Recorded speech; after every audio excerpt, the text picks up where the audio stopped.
بسم الله الرحمن الرحيم الحمد لله رب العالمين وصلى الله وسلم وبارك على المبعوث رحمة للعالمين نبينا محمد وعلى آله وصحبه ومن اهتدى بهديه واستنى بسنته إلى يوم الدين. أما بعد، السلام عليكم ورحمة الله وبركاته. Last time we talked about the categories where the beneficiaries of zakat, the 8 categories, are considered. And we stopped at the ruling on denying zakat. So, denying zakat and withholding zakat are two different things. Any person that denies something that is known to be part of Islam, the fuqaha and the scholars call it ma'lumun min ad-din bil-darura, which means that it is known out of default that it is part of Islam. Anyone who denies this is an apostate, is a disbeliever. So a person who prays, fasts, gives zakat, performs hajj, but says, I do not believe in the day of judgment. I do not believe in the existence of heaven and hell. A person that denies the prescribed punishment that are mentioned in the Qur'an. So he says, no, I don't believe in chopping off the hand of a thief after fulfilling the conditions, or in flogging a person who slanders an innocent person without providing proof. I don't believe in the prescribed punishment of fornication or even adultery. These are all barbaric. And I do not believe in a religion that endorses such harsh and barbaric punishments. Such a person is automatically a kafir for denying something that is well known from the religion. And there is an issue between someone who is ignorant and someone who's arrogant. And there is a difference between ignorance in the land of Islam and ignorance outside the land of Islam. So a person comes to me and he says, listen, for the past 10 years I reverted to Islam, but I never took a ghusl because I never thought that it was mandatory upon me to take ghusl. I said, subhanallah, this is something that every Muslim knows, but because you were living in America and you did not know, and probably you didn't have the means and tools to learn, we would say that this is out of ignorance. Rather than someone coming and saying, no, I'm not going to pray. Why? He said, I don't want to bend over and put my head on the ground which I step on. This is ridiculous. This is a kafir. Because what he's doing is definitely something that shows he does not have the submission to Allah Azza wa Jal to begin with. And therefore, this person is in great danger. Now, having said that, if a person denies one of the pillars of Islam, he says, no, this is not part of Islam, then he becomes a kafir. Because Islam was built and based on these 5 pillars and the 6 articles of Iman. Denying one of them makes a person an apostate, not part of Islam anymore, maybe part of another religion, but not definitely part of Islam. This is why we always say that deviant sects and cults who claim that there is another prophet after the Prophet Muhammad sallallahu alaihi wasallam, they exit Islam. Those who say that we only fast 19 days and we face Palestine instead of Kaaba, those are disbelievers. They're denying things that are known by default to be part of Islam. So anyone who says that, no, I'm not going to pay zakat because it's not mandatory, this is like taxation, this is like jizya, he's a kafir. Of course, after fulfilling the conditions and removing the obstacles. But generally speaking, that would be very easy with such a person. But if a person is greedy and he loves money, and who doesn't? Yet his love to money is more than his love to Islam. And he says, yeah, I know that it is mandatory, but I'm not going to pay zakat because with the zakat I have, I can buy a new car. And he's got millions. And subhanallah, and this is something I've noticed, the poorer a person is, the quicker he is in giving zakat. And the richer a person is, the slower in giving zakat. Not only that, he would try to calculate ways out of it, which shows that the purification of the heart is not fulfilled with such a person, because zakat is means of increasing growth and purification, as we've defined this earlier on. So is he a kafir? The answer is no. He is a sinner and he's committing one of the major sins in Islam. Why didn't you make him a kafir if he is not fulfilling one of the pillars of Islam? Because the Prophet said, alayhi salatu wasalam, in a long hadith about those who do not give zakat, he said that at the end, and that person will then take his way either to heaven or to hell. After all that punishment in the grave, he will then be either directed to heaven or to hell. A kafir can never be directed to heaven. He will stay in hell for eternity, which means that the person who does not deny zakat, but rather he withhold it, in this case, he's a Muslim, but he's a sinner and have committed a major sin and would be punished accordingly, but not to remain in hell for eternity. We move on to properties liable to zakat, and this is extremely important. And why is that? So many times as muftis, as people who answer others' questions, I get so many questions about the things that nullify wudu, about the things that break fasting, about the things that we have to give zakat over. And I keep telling myself, these people, if they just spent a negligible amount of their time every day to study Islam, wallahi, they could have answered themselves and not need to Tom, Dick or Harry to answer them. People come to me and said, Sheikh, I went to the masjid with a pack of cigarettes in my pocket, so is my prayer valid? So I said to myself, okay, why wouldn't it be valid?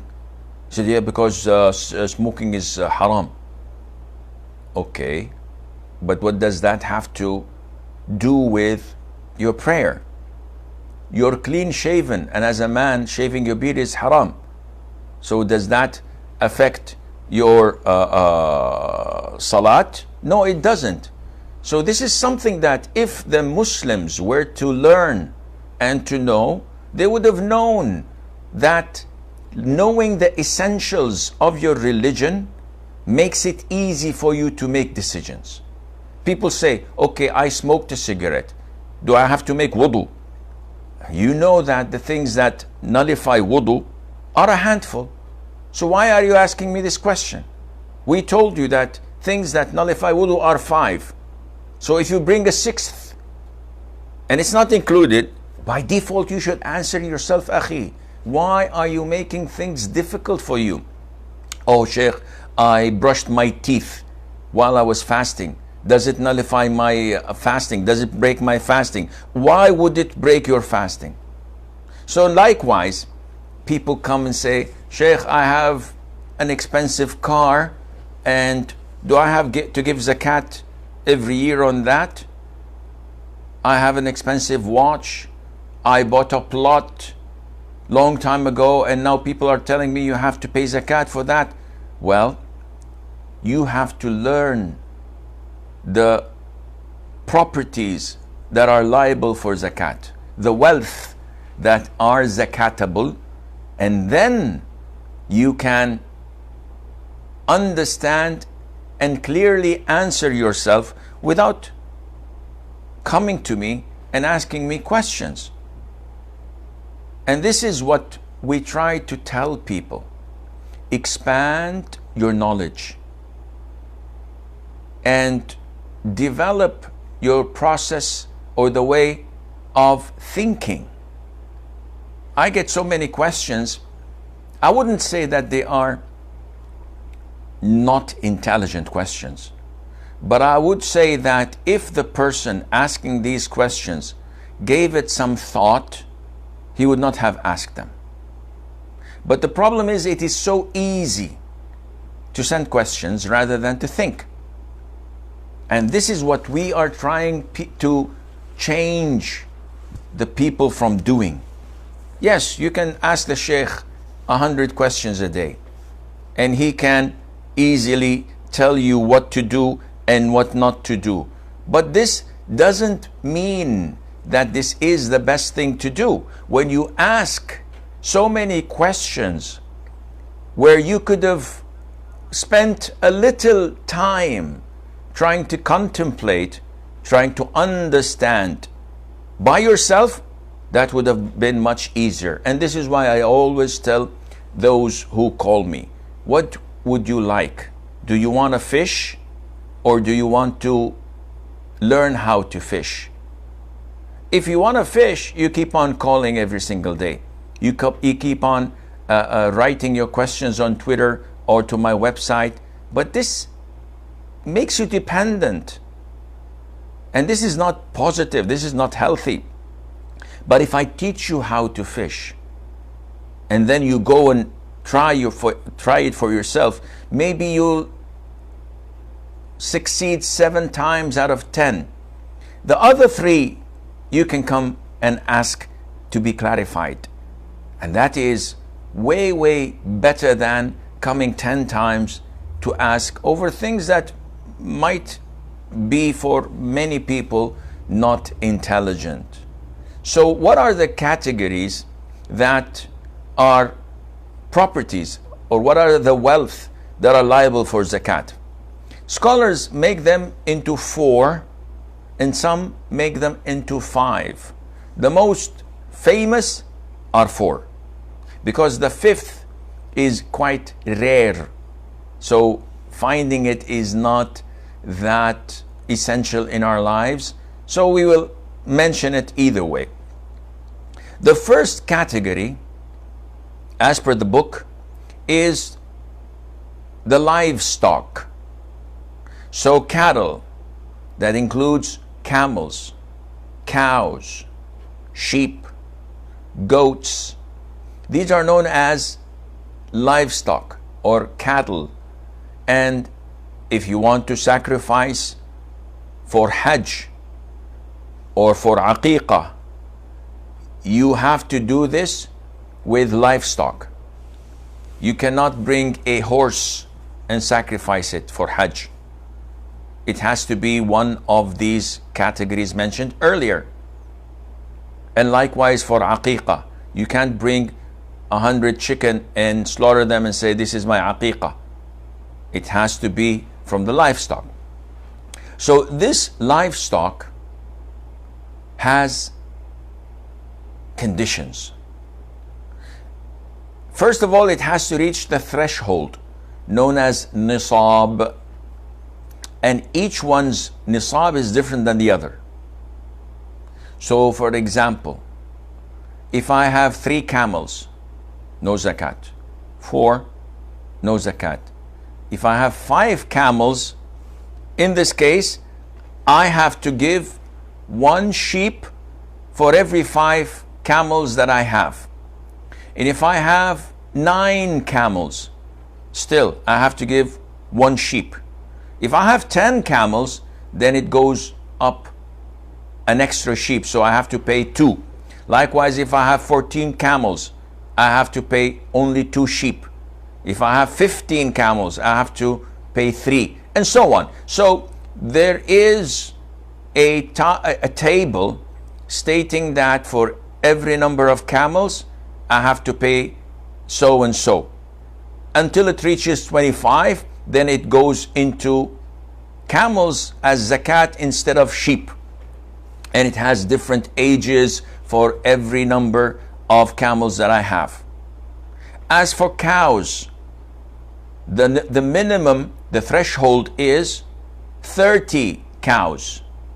And for every 30 or one side each, the number of 30 cows, I have to give a cow which is known as tabir.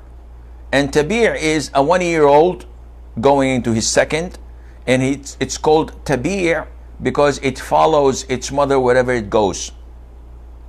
But if I have 40 cows, in this case I have to give what is known as a musinna, which is thani, which is 2 years of age. And if I have sheep, if I have 39 sheep that I'm herding, there's no zakat in that. Once it reaches 40, then I have to pay 1 sheep for that, and it goes on up to 120 sheep. Then I go on to the second level, etc. It's a bit complicated, but this is what the Prophet taught us, alayhi salatu wasalam, in terms of giving zakat. And zakat, by the way, is not given on any livestock that you keep. So like if I have 100 sheep in my barn or on my ranch, is there any zakat on that? Yeah, Sheikh, you said every 40 you have to give 1 sheep. So no. There is a condition that has to be fulfilled before we have to give zakat. Is it the passing of 1 lunar year, Sheikh? The answer is no. Okay, Sheikh, I give up. What is it? The sheep, the cows, the camels have to be grazing and not fed. Explain, please. I'll explain. If I have 100 sheep on my farm, and they are on my farm, they don't have a shepherd to go and take them and graze in the open land from what Allah Azza wa Jal has grown up from the grass, etc. Rather, I buy them food and I bring them water, so they feed from the food, from the grass, from the hay that I bring them every single day. In this case, there is no zakat on it, because the Prophet made a condition, sallallahu alaihi wasallam, that it is sa'ima, grazing, that it goes and eats from Allah's grass that is grown on open land. So if it's not grazing, if I am buying trucks of food for it, there is no zakat in it, unless it changes into a category that is known as urud al-tijara. If I'm trading with it, I am keeping it, I'm taking care of it so that I can sell it in the season of Hajj and make money out of that, then there is zakat in it, even if it does not reach the threshold, because now it turned into urud al-tijara. So I hope this clarifies the first category of wealth that requires attention. when giving zakat. Of course, not all of us are ranch owners. Not all of us have cattle. Maybe some of us have not even seen a cow or a camel in their lives. But it is essential to understand and know that we only know about the area we live in. This room I'm in, the neighborhood where I live, my city, as if this is the whole world. And this is not true. There will come a time when everything is back to the future. Everything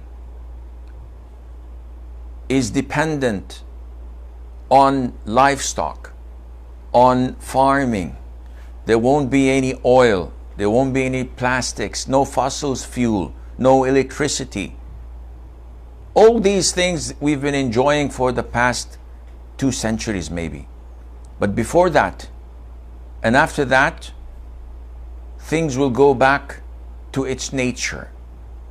So there will be a time where people's wealth are not measured in billions of dollars or stocks or property, but it would be measured by livestock. And this is why it is important to study it, to understand it, because inevitably it's going to come back one day. The second category of zakatable wealth is gold and silver and what takes their role, such as banknotes or currencies. So the verses in the Qur'an, as in chapter 9, of hoarding gold and silver and how it would become a means of torment to those who hoard it, it's clear. The ahadith, it also is clear, and you can go through this section and read the ayat and read the hadith in it, where you can find that this is referring to the issue of gold and silver and whatever counts as them. Now, why is so much emphasis placed on gold and silver? Simply because these two precious metals, since the beginning of time, have been the means of trading between nations, countries, different ethnicities. They all accept gold and silver. Nowadays, we tend to neglect or underestimate the role of gold and silver because we have dollars, we have euros, we have currencies, not knowing that countries' economy depend not on these paper notes, banknotes, as many of them print irresponsibly their currency to increase their wealth, not knowing that they are causing a big problem for the whole of the world, until we reach a limit where these paper notes have no value. Long ago, like 50 years ago, you would find written on a banknote that this banknote is holding the value of so much in silver or in gold, and if you were to return it to the monetary fund or the central bank, they will give you in exchange for it metal, which is silver or gold. Nowadays, this is not applicable. Countries don't have enough reserve in gold or silver to back up their currencies. They depend on their economy, on what they sell and what they buy and what they claim. and the economy of the world is in the hands of a number of Jews who control the interest rate and the value of currencies. But this is not a topic. So gold and silver is extremely important. It will remain until the end of time.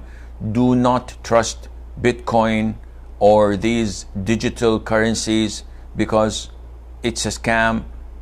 What comes quick goes quick, and gold and silver remains the most stable currencies you can depend on.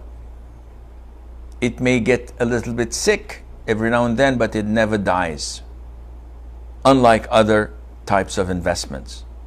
So Allah Azza wa Jal mandated that we give zakat whenever we have gold, silver, or whatever carries their role. So what is the threshold of gold? Scholars say, after long means of calculation, that the threshold of gold is 85 grams of 24 karat gold. So if I have in my possession 84 grams of 24 karat gold, I do not have to pay zakat. If I have 85, I have to give 2.5% of that after one lunar year is completed. Okay, what about if I have 100? Should I give 2.5% of the whole 100, or only for what exceeds the 85, which is the 15 grams? No, you have to give the whole thing. If I have a kilogram, 2.5%. That's a lot of money, yes. But the one who gave you the kilogram of gold also is so generous with you and did not say that this is a lot of money. What about if it's less than 24 carats of gold? If you have 85 grams, but it is 20 carats of gold, there's no zakat. Because the difference between 20 and 24, these four is made of copper or other metals. So the 20 karat gold is not 100% pure. It has impurities mixed with it. And this is why you have to do the calculation by multiplying the amount you have by 20 and dividing it by 24, and then you will have the actual. What about if I have silver? Okay, the threshold of silver is 595 grams of silver. The same concept apply. Less than 595, there's no zakat. Whatever goes above, there is zakat, providing that it completed a whole lunar year in your possession. And the currencies are considered to be, or weighed or compared to, silver, not gold. Why? See, 85 grams of gold is like maybe 20,000 riyals, while 595 grams of silver is approximately maximum 2,000 riyals. So the difference is 10 times. If we were to tell people the money you save in the bank or under your mattress, if it completes 1 year and it reaches 20,000 riyals, you give zakat. If you do your analysis, you'll find that only maybe 10% of the population would be able to give zakat. But if you say that if the amount you are saving is 2,000 riyals and above, measuring it by silver, not gold, you'll find that 90% of the population will give zakat. So which of the two options is better and more in favor of the poor and the needy? Definitely the latter. And this is why the scholars like Sheikh bin Baz, Ibn Uthaymeen, and the muftis in Saudi Arabia all say that you calculate the value and the threshold of your wealth, money-wise, by silver and not by gold, so that it is in the favor of the poor. Number 3, commercial goods. What is meant by commercial goods? In Arabic, it's called urud al-tijara. And urud al-tijara, the vast majority of scholars say that anything that you trade in, you have to give zakat. Excuse me, can you please define what you meant by trade in? Meaning that I am specifying this product with this money to keep on buying and selling, buying and selling, buying and selling in order to increase my wealth. Interesting. So if I have a grocery shop, this goes without saying that everything in the grocery shop is zakatable, because yes, I do sell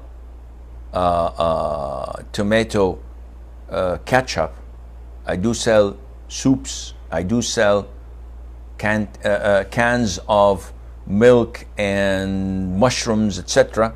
But I buy and I refill their places and put things on the shelves for shoppers to come and buy. So this is an ongoing process where people sell and buy, sell and buy, sell and buy. And this is zakatable. And this is the majority of scholars, with the exception of the Zahiri school.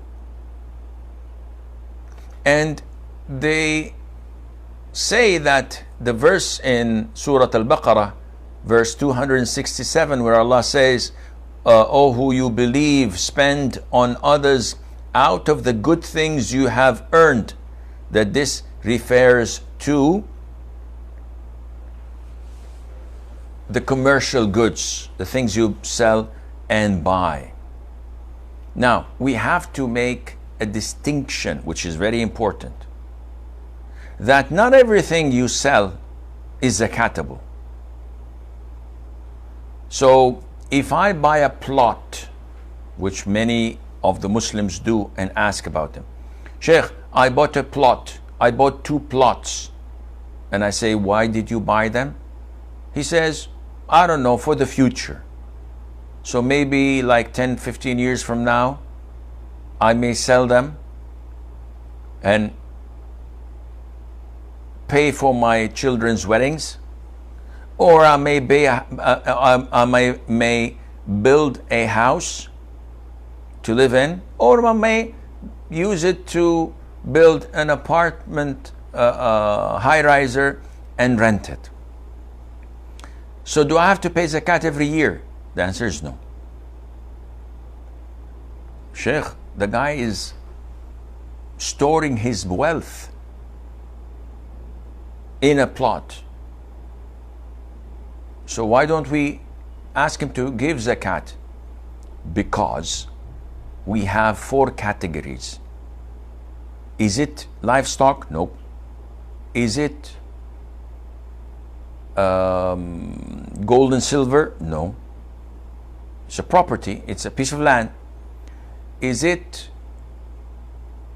grains and fruit grown from the ground? No. Is it commercial goods that are sold and bought? Well, no, don't well me. Is he buying and selling? Is he a real estate agent or a company that this is their line of work? No, it's not. In this case, there's no zakat. Yes, if I had a company and I had €1,000,000 and all what I do is buy properties, keep them for a couple of months, sell them, buy other properties, this is my work and I make money out of that. In that case, there is zakat. Likewise, if someone comes to me and says, "Okay, the thing on your head, I like this. Is it for sale?" I said, no, it's not for sale. I don't go out and sell the things I wear on my head. He said, okay, what about if I give you $1,000? Be my guest. Now, should I give zakat for that? No. It's a one-timer. Someone gives me a good price for my car, I'm going to sell it. But I don't drive around saying, guys, who's interested in buying my car? So this is a very critical way of understanding what you have to give zakat for and what you do not have to give zakat for. The fourth category is grains and fruits. And it has to be understood that not all what is grown from the earth is zakatable. So if we were to exclude, we would say that almost all types of fruit are not zakatable. Watermelon, oranges, apples, peaches, all of these are not zakatable. Also vegetables are not zakatable. Cucumbers, tomatoes, green leaves of all types are not zakatable. So if I have a farm and I'm growing lettuce, there's no zakat on that. But if I sell the lettuce or the vegetables or the fruit, it becomes part of the third category, which is commercial goods. So I have to give zakat. But for grain, for example, wheat, barley, corn, all of these are zakatable.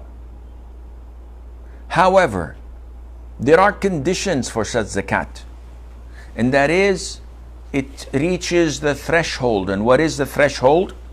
The threshold is measured in size, not in weight. So the Prophet said 5 awsuq, and al-wasaq is measured by 60 sa', which makes it 300 sa'. What is a sa', Sheikh?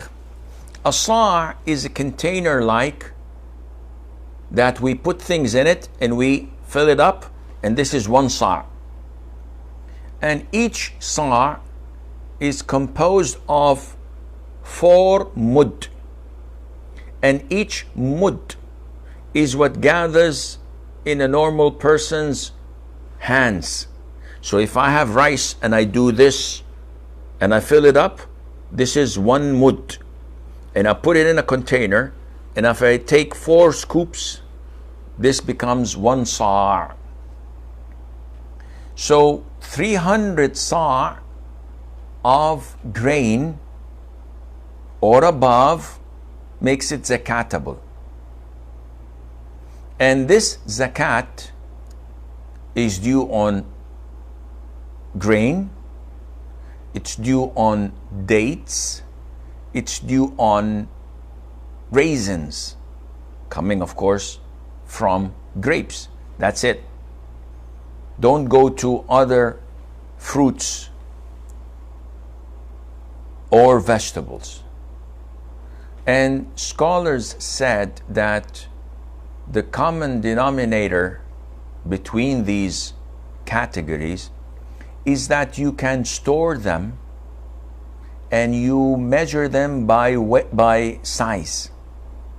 So grains are measured by liter or by sa'. Raisin is likewise, dates likewise, and you can store them so the poor does not have to eat them fresh. He can keep them for a month, 6 months, a year, whatever, and feed on that until the next time zakah. Unlike the other categories, a lunar year is not necessary for zakat to be due. So if it is harvesting time, you have to give zakat. So if you harvest twice a year, you give zakat twice a year. And the amount of zakat is also different than all the others. So it's not 2.5. It's either 5% or 10%. 5% is given when there is hardship in taking care of your land, meaning that you have to bring water from far away and you have to spend money to irrigate rather than having a stream running by or a well that you have on your property. So you only give 5%. But if you don't have to invest anything and it rains all the time and the streams are close by, there's not a lot of hard work or money spent, then you give 10% out of the crops when you harvest it. And it's an issue of dispute whether we have to give zakat on only raisins or also on grapes that are fresh, on dates that are dry, or also on ripe dates when they're yellow or red and fresh. And the most authentic opinion is that you do have to give zakat on that as well.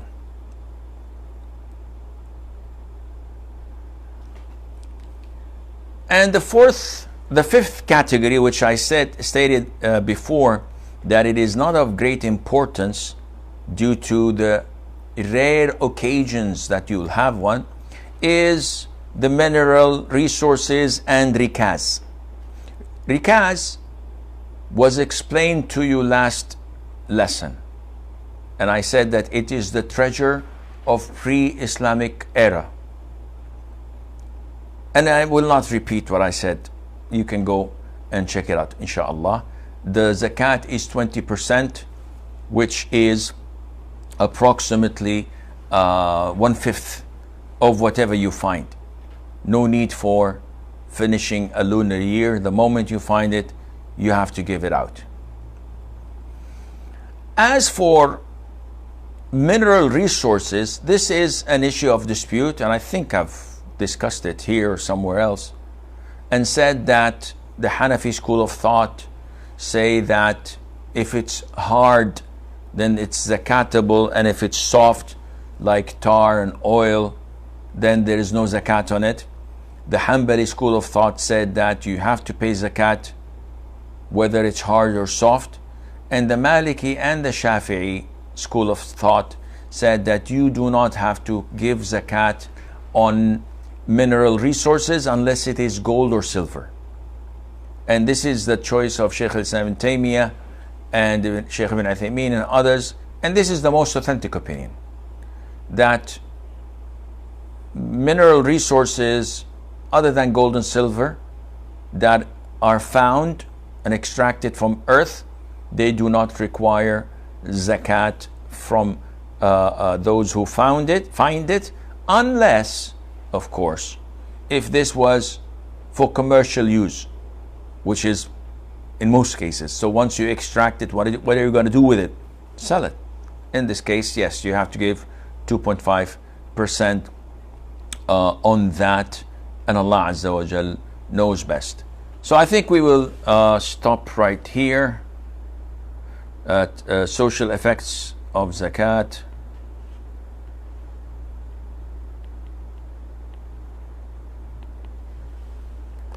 And we move on to the questions. From last time I have like 5 questions, and I think that the admins had sent me more questions in the email, so I'll go through them and then check the emails, inshallah. Yasmin Khan says, we are 2 sisters with 1 elder brother. Parents want to distribute the property as per Sharia.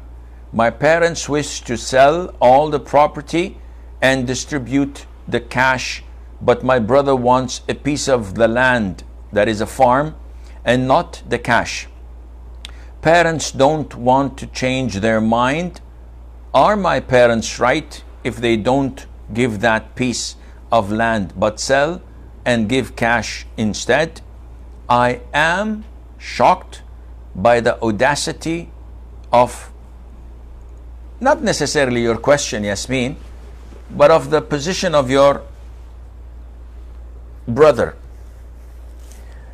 Whose wealth is it? Whose property is it? It's your parents. Does anyone have any control over what they decide to do with their own cash or own property? Of course not. So if they decide to sell everything they have and give it to Huda TV or build an institution for da'wah, a school, a masjid, or buy a big building and make it an endowment, waqf, whatever comes every year from the rent is given to Islamic conferences worldwide. Can any one of you daughters or your brother object to that? Of course not. This is my hard-earned money. You have no right in it.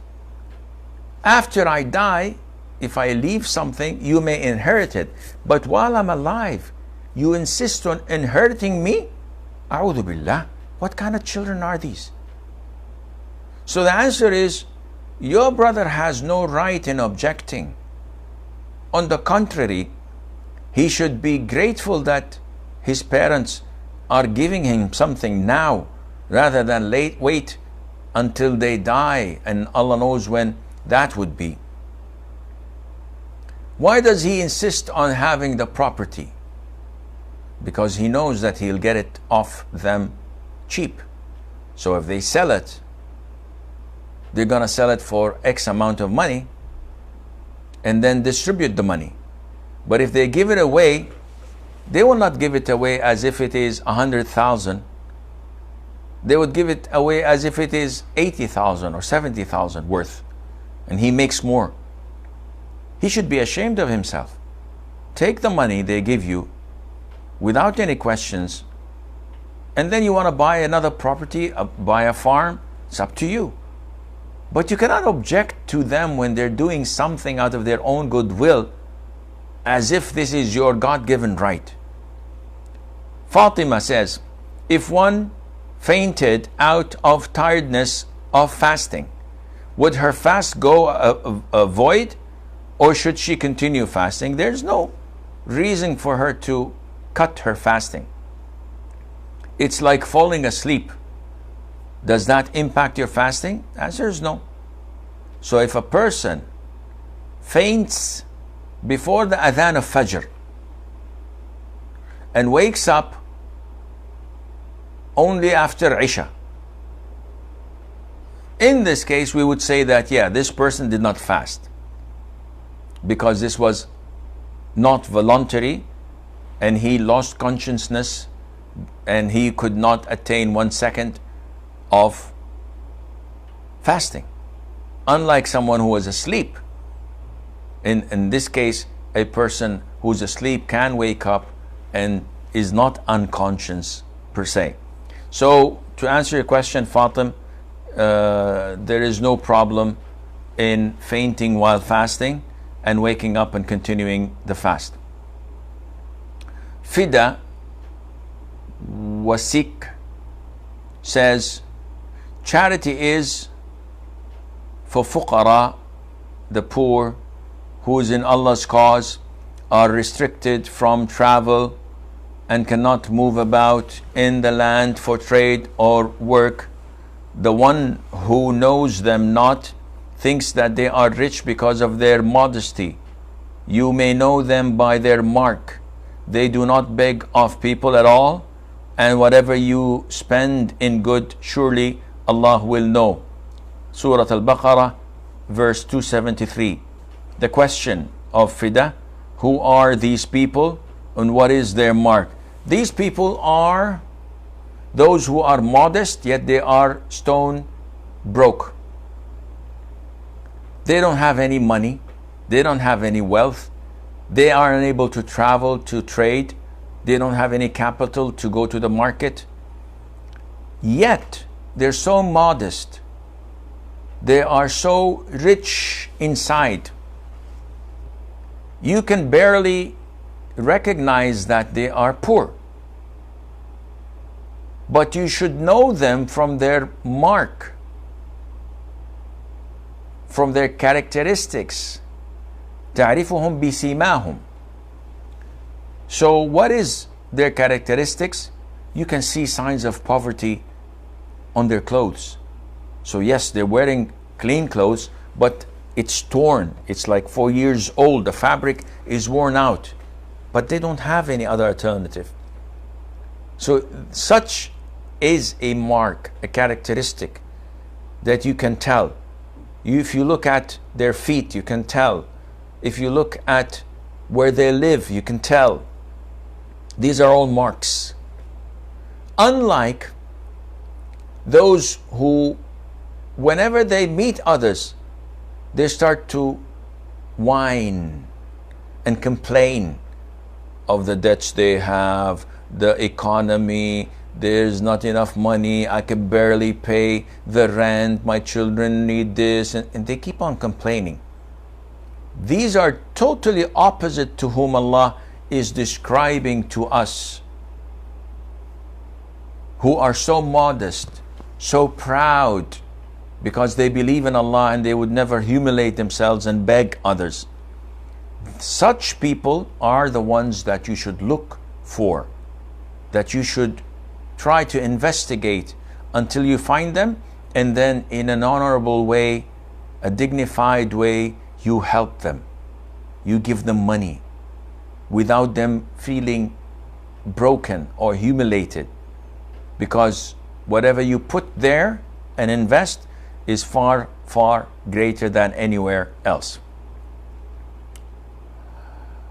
Rabi'a bint Iqbal says, how should a woman cover her face while she's in the state of ihram in order for the veil not to touch her face? This is prevailing in the subcontinent, unfortunately.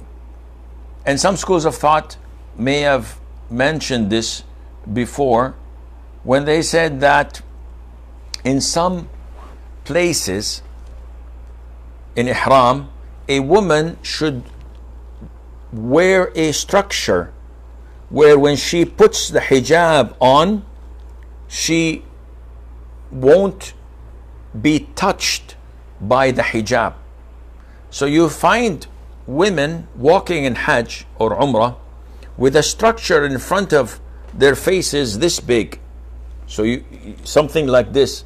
She wears a structure and she puts the veil on top of it, and they say that what's prohibited is for the veil to touch the face, and this is totally baseless. This is uncalled for. Never in the Qur'an or the Sunnah anything of such is mentioned. The only thing in the Sunnah is that the Prophet said, ﷺ, لا تنتقب المحرمة ولا تلبس القفازين. The one in the state of ihram, the female, she must not wear the niqab and she must not wear the gloves. That's it. Where did you get the idea that touching the face is prohibited? I have no idea. It's totally baseless.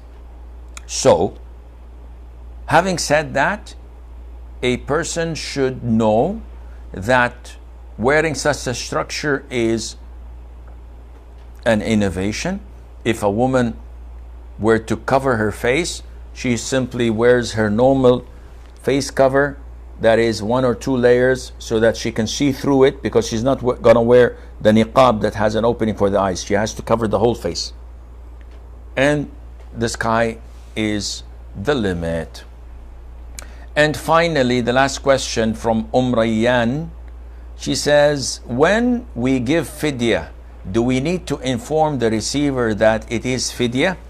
And the answer is, the recipient of the fidya is poor, but that does not mean that he has no dignity. So when you come to the poor people and you say, this is zakat money, this is charity, this is fidya, by the way, I broke a promise to Allah, this is kafara, expiation, that would break their heart. So you should not tell them what this is, but rather go ahead and do it. Now there is an exception when it comes to zakat.